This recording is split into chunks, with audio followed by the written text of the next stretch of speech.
Welcome to the Genius Factory. Enjoy the video. You start by confirming Windows 11 build and that your Asus laptop supports Secure Boot. This matters because Valorant's anti-cheat requires a locked environment. Next, log into an administrator account and prepare a USB recovery drive in case settings need reverting.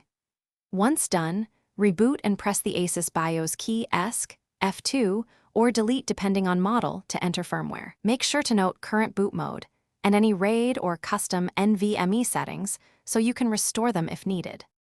Once in BIOS, navigate to Boot or Security and change boot mode to UEFI because Secure Boot won't activate under Legacy.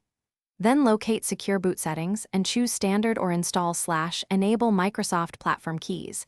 This ensures the OS recognizes trusted signatures. If Compatibility Support Module, CSM, is enabled, disable it or set CSM off, since CSM conflicts with Secure Boot. Save and exit, then let Windows boot. It may run a disk check when mode changes.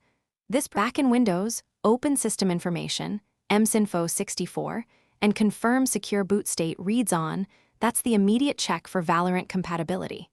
Next, restart the Riot Vanguard service or reinstall Vanguard via the Valorant installer if the game still flags an error.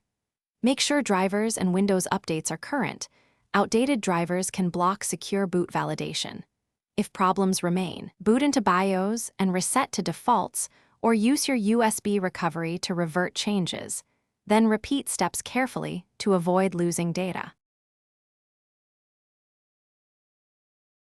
Thanks for watching. If you found this helpful, don't forget to like and subscribe.